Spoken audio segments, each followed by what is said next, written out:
Kembali lagi di channel Jago Listrik. Pada video sebelumnya kita udah bahas hubungan seri dan paralel baterai atau aki. Nah, kali ini kita akan bahas bagaimana wiring terbaik untuk paralel baterai atau aki.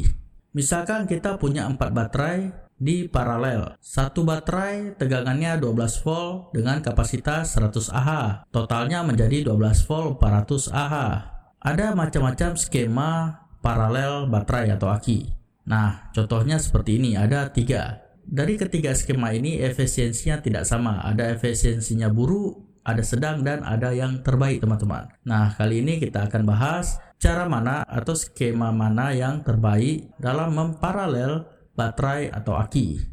Nah, kita bahas yang skema ini dulu. Nah, kalau dilihat skema ini, tumpuan dari gabungan paralel 4 baterai itu ada di satu baterai. Nah, contohnya ini di B1. Jadi B1 mempunyai jalur ke beban atau charging yang paling pendek dibandingkan baterai atau aki yang lain. Jadi karena jalur B1 lebih pendek, maka resistansinya kecil. Kalau resistansi kecil, tentunya arusnya naik ya, teman-teman. Jadi B1 ini menyuplai arus yang lebih besar dibandingkan B2, B3, dan B4. Kenapa? Misalkan kita kasih contoh spesifikasi aki dengan resistansi internal 0,020 ohm, resistansi terminal 0,001 ohm, resistansi tiap jalur 0,002 ohm, dan bebannya 0,5 ohm. Nah, ini sebagai contoh aja. Ada 4 jalur, B1, B2, B3, dan B4. Nah, B1 jalurnya paling pendek. Jadi kalau kita total resistansi pada jalur B1 didapatkan 0,022 ohm. Sedangkan pada jalur B2 karena jaraknya lebih panjang, maka resistansinya sebesar 0,026 ohm. Untuk B3 semakin panjang maka resistansinya juga semakin besar, 0,03 ohm. Sedangkan B4 tentu aja lebih besar, 0,034 ohm. Jadi kelihatan ya teman-teman, masing-masing jalur berbeda resistansi totalnya. Nah, kenapa bisa begini? Karena ada yang namanya tegangan node. Nah, tegangan node ini tegangan pada titik beban masing-masing aki atau baterai. Jadi misalkan tegangan totalnya 12 volt ya teman-teman. Jadi V-load-nya itu tidak genap 12 volt. Pasti kurang sedikit, 11, sekian volt kira-kira. Kenapa bisa gitu? Karena ada yang namanya rugi-rugi resistansi, tergantung jarak yang tadi teman-teman. Jadi arus dari masing-masing baterai menyesuaikan. Jadi ada dasarnya sesuai hukum Ohm, rumusnya seperti ini ya. Cara menentukan arus tiap-tiap jalur tadi. Jadi semakin kecil resistansi jalurnya, makin besar arus yang disuplai. Jadi kita udah dapat resistansi dari masing-masing jalur atau loop. Lalu kita hitung kebalikan resistansi tiap akinya atau baterai. Caranya tinggal 1 dibagi resistansi jalur masing-masing. Nah, ini langsung kita masukkan ke rumus yang seperti tadi. Jadi semuanya kita tambahkan menjadi 146,66. Lalu karena 12 volt, maka dikalikan 12 menjadi 1759,9. Lalu kita cari denominator tegangan loadnya. Tinggal dimasukkan ke rumus yang tadi, maka hasilnya 148,66. Lalu V-load-nya menjadi 11,8 volt. Nah, dari sini kita bisa cari arus tiap-tiap jalur. Yang pertama jalur 1 I1.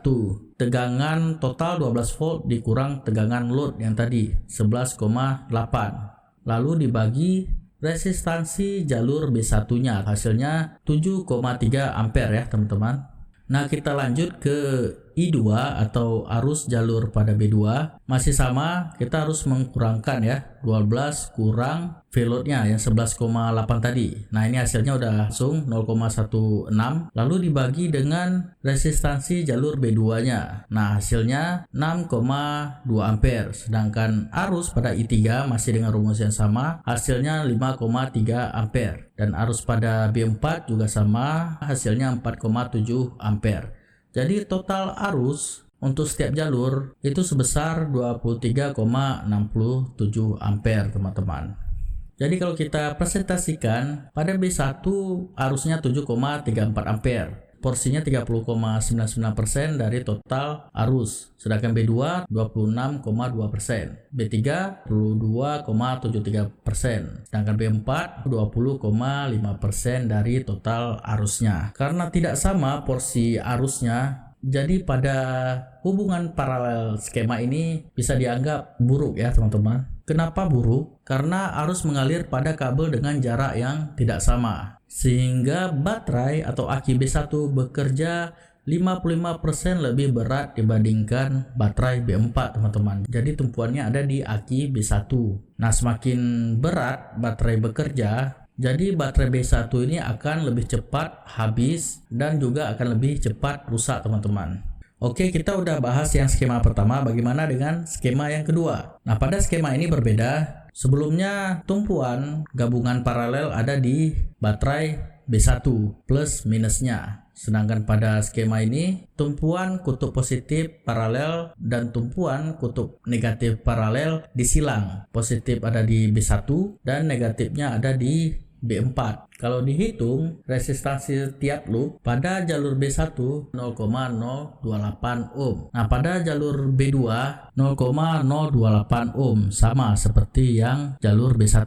Sedangkan B3 sama aja, kita urutkan seperti B2 0,28 ohm. Dan B4 juga begitu, hasilnya 0,028 ohm. Jadi resistansi jalur arus tiap masing-masing aki hasilnya sama 0,028 ohm. Nah, ini artinya arus yang dihasilkan ke beban atau arus chargingnya nanti akan hampir sama teman-teman. Jadi kalau beban minta 24 ampere, keempat aki masing-masing akan bisa nyumbang dengan arus yang sama. Jadi untuk skema ini jauh lebih baik dibandingkan skema sebelumnya ya teman-teman. Kita masih punya skema yang terakhir, yang ini. Nah, pada skema ini kita pakai bus bar sebagai penghubung paralel keempat baterainya. Karena pakai bus bar, jadi baterai punya kabelnya sendiri-sendiri dengan panjang yang sama juga. Jadi karena jarak kabel ke bus barnya sama, maka arus yang dialirkan juga sama. Kenapa? Karena resistansi kabelnya sama teman-teman. Jadi drop tegangan di tiap jalur hampir sama dan arus terbagi rata. Nah, cara ini adalah cara yang terbaik dibandingkan kedua cara yang di atas. Oke, sekian video kali ini. Apabila teman-teman ada tambahan, silahkan komen di bawah dan sampai jumpa di video selanjutnya. See you teman-teman.